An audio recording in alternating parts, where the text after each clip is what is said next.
And we're back. Another Carolina podcast, a special no-huddle edition on a Friday afternoon.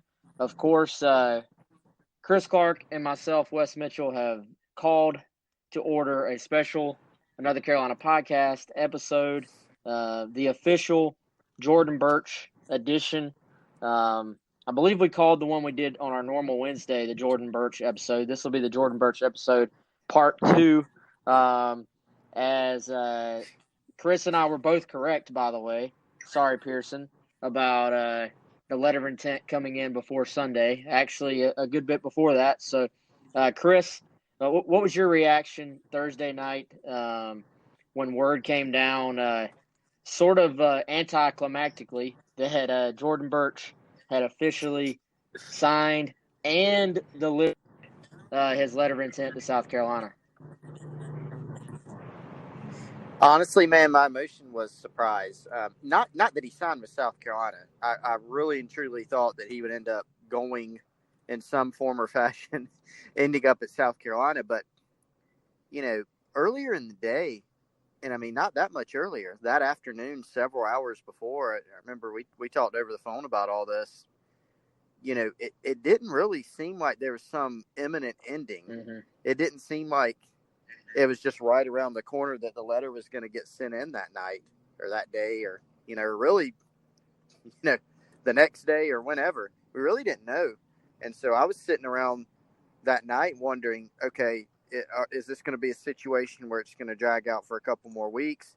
Is this a deal where, no info to back this up, but just literally just wondering because of how everything went, is this going to be a deal where they're not even going to sign a letter? Mm-hmm. And is it going to be, a financial aid agreement situation and just enroll in the summer? So yeah, I was surprised when it came down. Again, not the destination, but just the timing of it all, because it really didn't seem like it was on the verge of getting done at that time. Yeah, and obviously big news for South Carolina. Luckily for everyone involved, luckily for them. I would even say luckily for Jordan Burch and for everybody following it. It didn't delay out, any longer than it did. Now the story is pretty much over. Everybody can sort of go back to their lives, and Jordan Burch can start to focus on, finishing his senior year at Hammond, finishing out his basketball career, and then getting ready for his time at South Carolina. And I think something we've tried to reiterate, Chris, both on our message boards, the Insider Forum on Gamecock Central. We talked about it on the podcast, on Wednesday when we recorded, even talked about it on Twitter a little bit, is just, Jordan Burch himself is, by all indications, by all accounts, you talk to people who spend a lot more time around him, probably more than about anybody, and they'll tell you he's a great kid. He's not a kid that builds drama. I believe you termed it that he's not driving this bus when, word came down that the letter of intent had not been delivered as it was expected to. So I think just important for us all to remember, this is a young man who's sort of been in the middle of this, wasn't really necessarily the decision maker as far as how the process was going to play out. And, I kind of felt for him as far as having to just be the center of attention, because, I mean, I don't listen to like a lot of national radio or national television shows or whatever, but, the Feinbaum show was talking about Jordan Burch. You had people on ESPN talking about Jordan Burch. This became a big national story that it almost was made to seem like he was holding out, but obviously that wasn't the case. I hope now that basically Jordan can sort of personally be able to turn his attention just back to his life at Hammond and, and getting ready to be a football player at South Carolina versus this big center of attention. Yeah, and I think that's what he's wanted the whole time. I mean, one thing that we kept getting asked, and I understand why the question was posed, because when you have this delay, it's natural to say, okay, well, there's obviously some reason for it. So what is it? And so what people normally go to, and again, it's understandable, is, well, somebody must be wavering. I mean, it must be that he's not sure. His mother's not sure. Some other influencer is not sure as far as a decision maker. But really, it didn't really seem like anyone was wavering that much. Was there still communication with LSU, who finished number 2 here? Yeah, there was.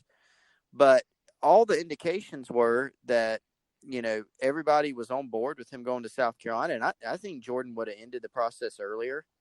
It seemed like he just was not too interested in it. And that's why I'm with you. It was a little bit, it was a little irritating, I guess. I mean, it didn't personally bother me, but I thought it was unfair to Jordan to read some of the stuff that was, put out there about him, about his recruitment, about the way he handled things, when really, to be quite honest, a lot of the drama, so to speak, was caused just simply by people sort of, I don't know, making stuff up or having an opinion that maybe wasn't based in reality, or going completely overboard with some things. I mean, I think back to the last minute visit to Georgia, the later visit to Georgia, very soon before he ended up committing to South Carolina. It wasn't dramatic for him to take that visit. Was it sort of last minute? Sure.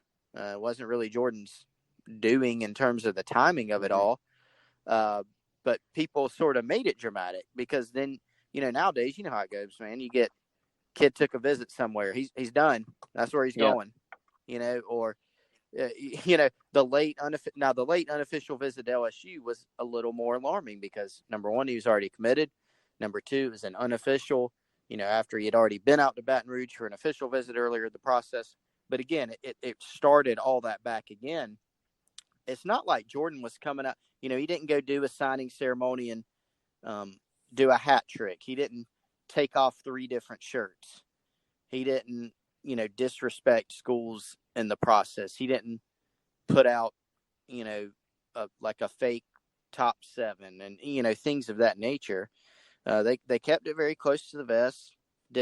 Was it not all that ideal for him the way it was handled at the end? Certainly, because I think you got to understand the nature of how people are going to react to those things. And they were sort of in a bubble on it, to be quite honest. But I think it's very positive that it did not drag out any longer than it did. And now it's done and everyone can move on. Absolutely.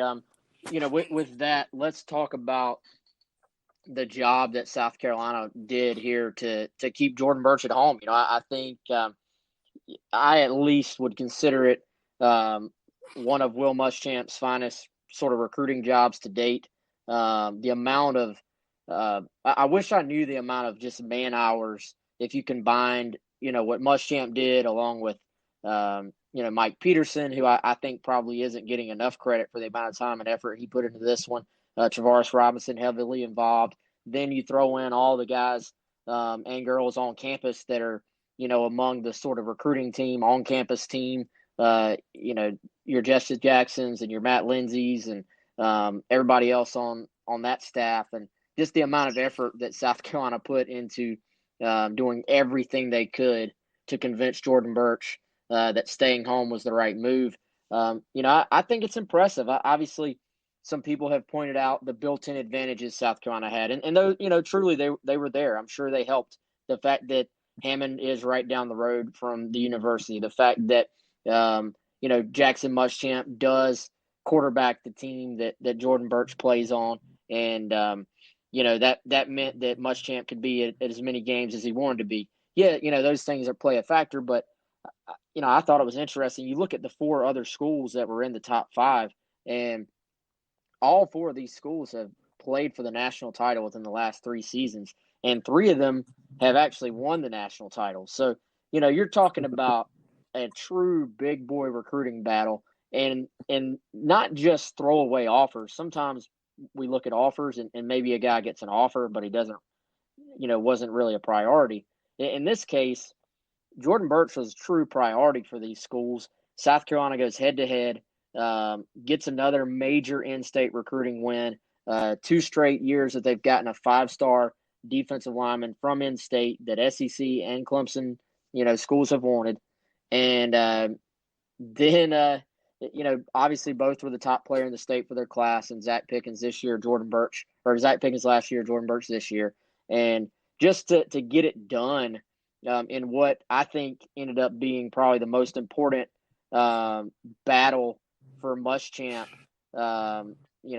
really in his time at South Carolina, just to get it done, I thought was impressive and just was big for, not just the on the field. Obviously, you add another extreme talent to that defensive line, but man, just to the perception of keeping Burch home and fighting off these blue bloods was really big for the program. And hey, caps off what was obviously a disappointing season for those guys, but a very I think impressive off season for the staff going into spring practice here right around the corner.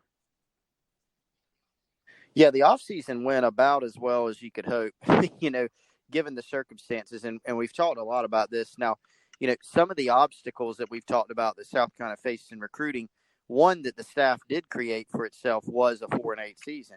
I mean, that was not a good season. We don't need to go into, we don't need to do an autopsy of the season again. But obviously, going 4-8 can hurt your recruiting. But you consider all the other things on top of it. Then you get the president's comments. If you bring back a coach, a lot of people said, if they didn't go 4-8, it wouldn't happen. True. But you also can't go 4-8, bring your coach back, say you're going to support him, and then do that. And that, and I know you can attest this too, Wes, and talking to a lot of different people, including prospects themselves about this, that had a much bigger effect than any record on the field. I mean, a much bigger effect because that's when things were a little bit in danger. And South Carolina kept their entire class intact. Not only that, but they were able to add Jordan Burch. They were able to add Jakari Caldwell. They signed Alex Huntley late.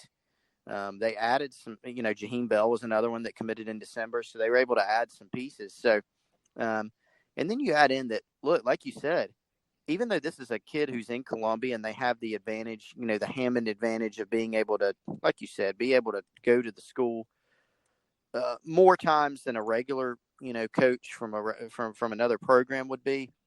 There's still a lot of disadvantages that South Carolina has just historically too. I mean, they don't have the trophy case that those other programs that you talked about were. And Jordan's a guy who has always won. When he's played, he's been a guy who likes to win, and that's something that came up during recruiting as well. So I think Will Muschamp did a phenomenal job, in just building trust, building a relationship from very early on, being super involved personally in the process. And I think that paid off. And it was the recruitment in so many ways was very similar to Zach Pickens. Actually, there were a lot of similarities to it. And I think the way that Muschamp handled both was similar. And I think, and the outcome obviously was similar as well. No doubt. And I did a piece earlier today. We're recording this again Friday afternoon, just because there was so much. As much as, and I'm trying to figure out the best way to put this, as much as there was so little information coming in directly from Jordan Burch's camp, that meant that there was also just an extraordinary amount of information coming in about Jordan Burch in the last 6 months or so that was sometimes hard to sort through exactly where it was originating from. I think so. Yeah. Even after, normally, I mean, how it is. Once a guy's committed, then signed, and it's over, that's when we can at times sort of empty out the bag and throw out, here's a tidbit we couldn't mention before. Here's some more information. So usually that's the case. Not really completely the case with Jordan Burch because you're still sort of trying to sort through what was true and what was not true. So I was careful, I think, with what I put on the site. But one thing I do feel like that we are comfortable enough to say, and that I do believe is 100% true, is that I firmly believe Jordan Burch wanted and wants to be at the University of South Carolina. And I say that, some people may be like, well, obviously he signed with them, but there's this rumor that kept getting put out online, and speculation online was that because, the letter of intent was not sent in immediately, was that Burch wanted one thing, his mom wanted something else, and that that meant that Burch did not want to be at South Carolina. And um, I just simply don't believe that to be the case. I think from everything we've gathered that Jordan Burch wants to play with his friends, first of all. That was one thing that's been said to me by multiple people. And that he really has bought into the value of playing for his home state and, being able to be close to family and sort of being the guy here in Columbia. And, I think there's sort of this other theory out there, this idea that, well, Jordan's going to South Carolina, but he's settling or he doesn't really want to be there. And I just don't see that being the case. And not to play amateur psychologist, but you watch him interact with his friends. You sort of hear about the relationship he has with those guys, not just Alex Huntley, but the other kids that are walking on at South Carolina, Fabian Goodman, and those guys. And I think you look, and I truly I think it's worth mentioning. And Bradley Dunn being the other guy, the fullback that's walking on at South Carolina, I think it's worth mentioning that I firmly, Chris, believe that South Carolina is where Jordan Burch wants to be, and that he's never really truly wavered from that, I don't think, since he initially committed to South Carolina, even though I'd also firmly believe that it was extremely close when he picked South Carolina over LSU in the beginning, and that it came down to a matter of hours before that announcement when he actually made that decision. Yeah, sure. And that's, we see that a lot in recruiting where, let's say it didn't go South Carolina's way with Jordan Burch, and he picked LSU or some other school. A lot of times what you see is people say, well, he's never coming here. Or we never had a shot. He was never interested. And those types of things, I mean, they're just not true. So, I mean, LSU was close in this one. And yeah, communication did continue. And yeah, he did take another visit out there even after he committed. But that doesn't mean automatically that, he had flipped to him or I don't even know if you call it wavering. I mean, is he still considering, I guess you could say, is he still listening? Yeah. But I'm 100% on board with what you're saying. I agree. I mean, we've heard a lot of the same things on that, he was sold. He was told at the time, look, you don't have to make a decision if you don't want to. You don't have to commit somewhere. ESPN was in town, et cetera, but, that's something where if you're not ready, don't do it. And so that whole deal and him not signing on on Wednesday, none of it was, I don't know if I can do this or, I want to go to LSU or I'm not sure.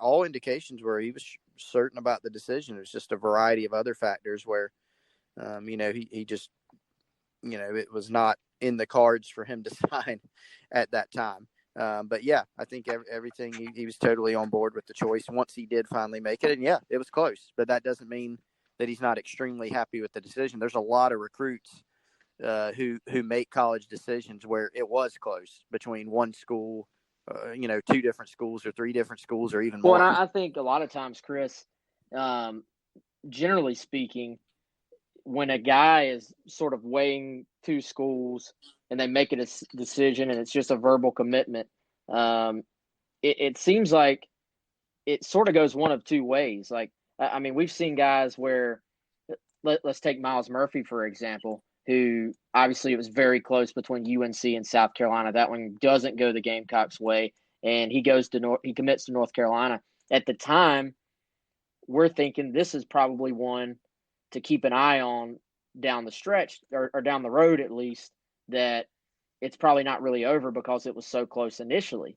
Well, I think similarly, I think Miles Murphy made his decision, probably woke up the next day and said, I feel good about that decision and I'm happy with my decision. So I think, the other side of that is sometimes guys make a decision, wake up the next day, and they say, I still need to continue the recruiting process, or they say, I made a bet. Jackson Muschamp got caught up in the moment, committed to Colorado State, wakes up the next day and says, I shouldn't have done that. I got ahead of myself. So, I think whenever that sort of lockdown and make a decision time comes, you never quite know on the other end when that kid wakes up the next morning, is he going to feel like, okay, I did the right thing, I'm comfortable with this, or is he saying to himself, I made a big mistake, or somewhere in between all that? So I think it was very close. And then I think at the end of the day, like you said, um, from everything we've gathered, obviously we have not heard from Jordan Burch himself, but from everything we've gathered, sounds like he's happy with it, and is comfortable with his future at South Carolina. Speaking of that future, though, one thing I guess, with all the talk about Jordan this week as far as his recruitment, let's get into what South Carolina is getting in Jordan Burch, the player.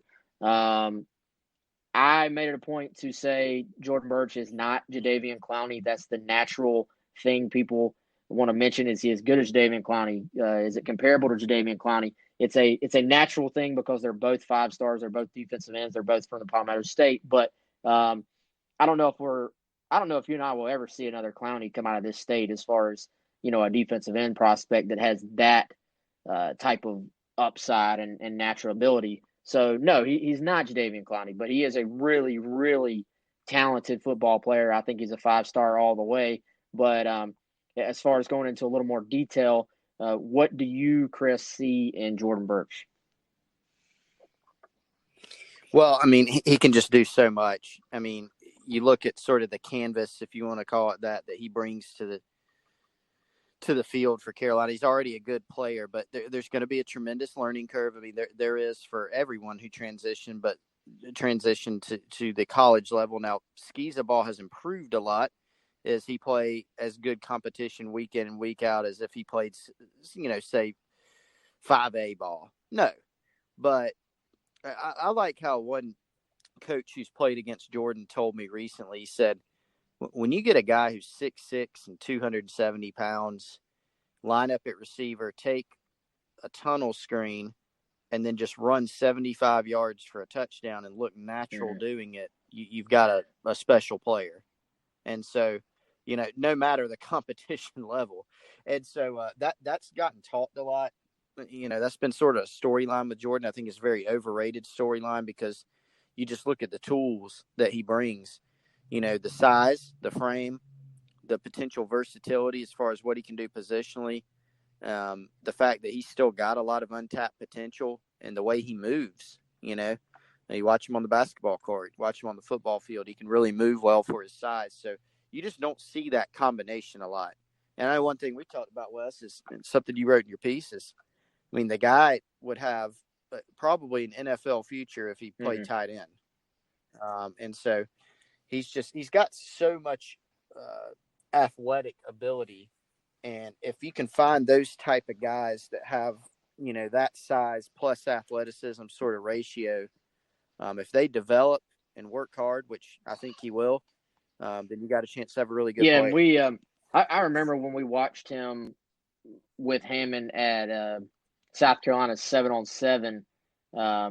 I guess that probably would have been Jordan's junior year, maybe. I know it's been a while, and that it was shortly after that, or around that time, that we were told, hey, that guy could play in the NFL at tight end if that's what he wanted to do, and if that's what his future was. But obviously, I think the upside at defensive end or on the defensive line in general is, the highest upside is there. But I'm with you, man. You mentioned the basketball court. Having a chance to see him play basketball several times now, it's really just kind of astounding when you see a kid this big and you just see like the dexterity that he has, like the ability to literally control his body naturally in space at that size. He's a very skilled basketball player, man. I mean, he plays inside for them sometimes, but he plays guard for them a lot of times. He's out there guarding point guards who, are literally giving up, I would say 100 pounds or more, to him, and are, obviously some of them 5'11", 6 foot, 6'1", and he's out there just sticking with them on the perimeter. And then you watch him run the floor. There was a play against Heathwood Hall where there's a couple of plays where they it was like they weren't willing to extend out and try to guard Jordan, on the perimeter. And he just looked at him like, "Are y'all seriously not going to guard me?" And then pulled a three and drilled it. And you see a guy that big out there moving the way he does, but just having the hand-eye coordination that he does, and just like I said, dexterity is the best word I can think of to describe it. Just his ability to control his body in space. In other things, I believe translates so well, to football, and the fact that he now, will be able to get into a college strength program, college nutrition program, and sort of see where it goes. I think will be interesting. But that sort of leads me to the other point that I was told is that this is a kid who college coaches look at and say he doesn't have to come off the field. He can play defensive end in a 4-3 alignment, and he can hold up against the run. He can rush the passer. You don't have to take him off the field on 3rd and long. You don't have to take him off the field on 3rd and short. He can do it all. And that obviously has led to the discussion of whether or not he's a future defensive tackle or still an edge player. I still think he's an edge guy all the way. But, as I said, that's also one of those things. It can be very difficult to project how anyone is going to sort of respond to a new diet, new weight program, a new level of intensity as far as that stuff goes. But either way, I mean, the kid can do so much on the football field. You got to like his chances to ultimately make a big impact in South Carolina. But I don't know if you're more torn than me or if you agree 100%, Chris. I don't even think I've asked you, but I think he's an edge guy. I think so too. I just, his length. Could he play inside? I think situationally that would make sense. But I like him out on the edge because he's so athletic. He can run sideline to sideline. He's big enough and potentially physical enough to hold up, set the edge on the run, and then you get the pass rushing ability. I mean, there is an emphasis now on pushing the pocket as an interior pass rusher. I mean, we saw Javon Kinlaw really help South Carolina in that area this past season, big senior year. But I think just looking at him and just skill set, I mean, is he big enough? Can he get big enough to play inside? I think so. But I just really like his ability out there at Buck. And you think about the Buck position with Jordan too. That it's one where, sometimes they'll give him some blitz responsibilities, sort of line him up as that spinner role where they almost look like a Mike linebacker, drop him back into coverage. He can do all those things from an athletic standpoint. So I think that's what's really intriguing about him. Is just putting him out there and letting him play some different roles. But it'll be interesting to see, where they slot him and how things end up developing. Yeah, and I think how they slot him and what they call it and all that stuff. It's interesting, but I think it's going to be just as big a factor as obviously if he's ready to make an impact. But if he comes in, gets comfortable, and they say this guy's ready to help a lot, Chris, I'm looking at the Buck position and saying there's a lot more room for somebody to step in and make an impact than maybe at that more sort of, I guess I always call it the true defensive end spot that, sort of anchors down on the opposite side of the Buck. That's where J.J. Nigbare and Aaron Sterling have sort of settled into a rotation this past year.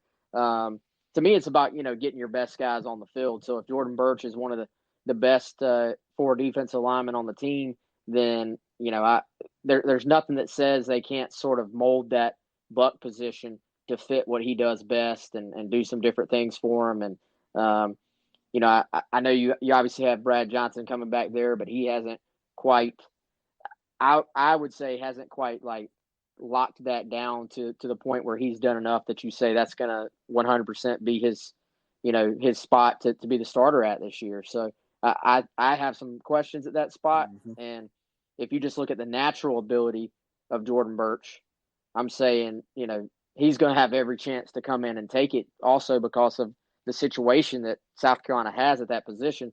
Now, like we've talked about a ton, making the transition, going from skis to the SEC, making a jump for any kid from high school to college. The light bulb comes on at different times.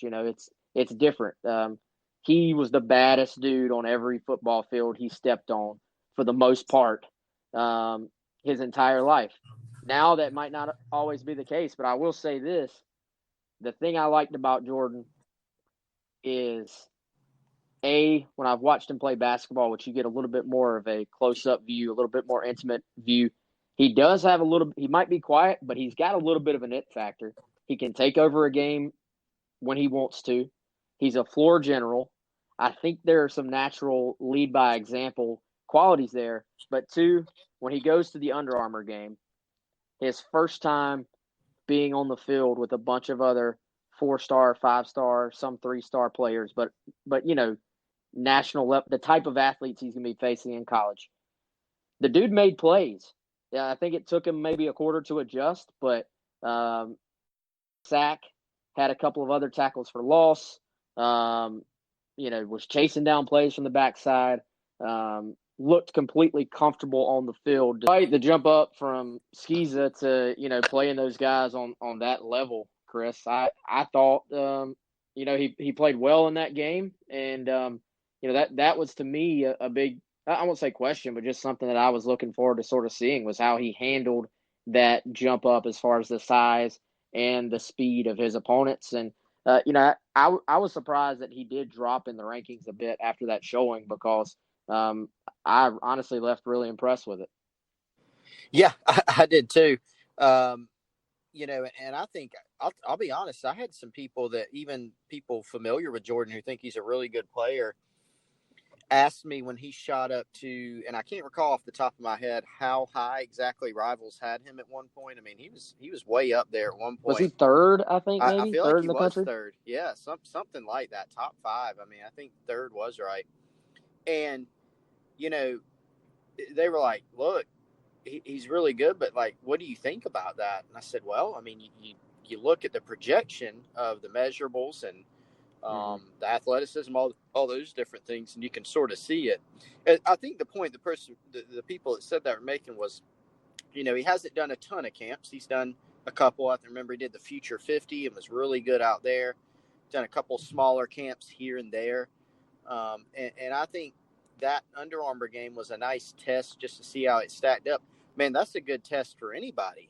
It's a good test no matter what competition level you play, no matter your competition level, because you could play, whatever they got in Texas, 7A or whatever. If you go out there and you don't play well, you can get exposed. And I thought, so even take Skeeza or whatever else out of it, just look at how a guy stacks up at an event like that. All accounts are he had a good week, and obviously you turn on the game. And he had a nice showing out there too and made some plays. So look, again, he's still developing, I think, as a player, and he's going into a situation where he's going to be a full-time football player. So then you start projecting, you take the measurables, you take how much stronger he can get, how much more development he can do just in terms of technique and his fundamentals and learning how to play the game as a full-time defensive lineman. And there's just a lot to like there. Yeah, and obviously, when I talk about that jump up, that's obviously not any disrespect at all to Skeeza football. Sure.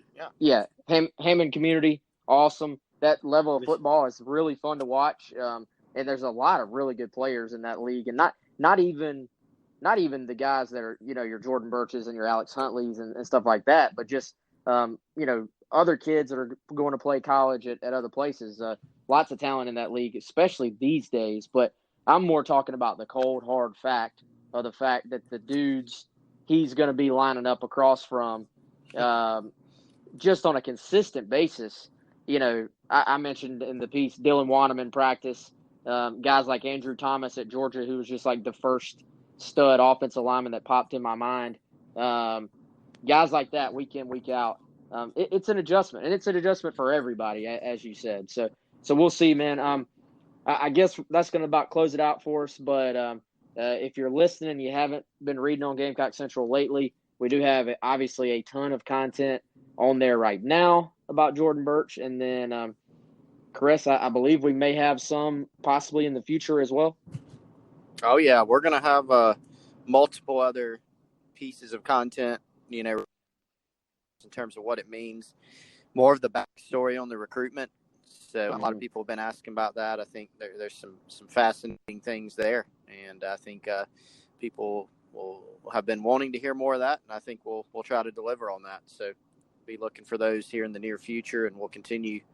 He's signed, it's over, but the coverage is not over. So yeah, no doubt. Hopefully everybody out there will rate, review, subscribe to the podcast so that you can get it every time we put out a new episode.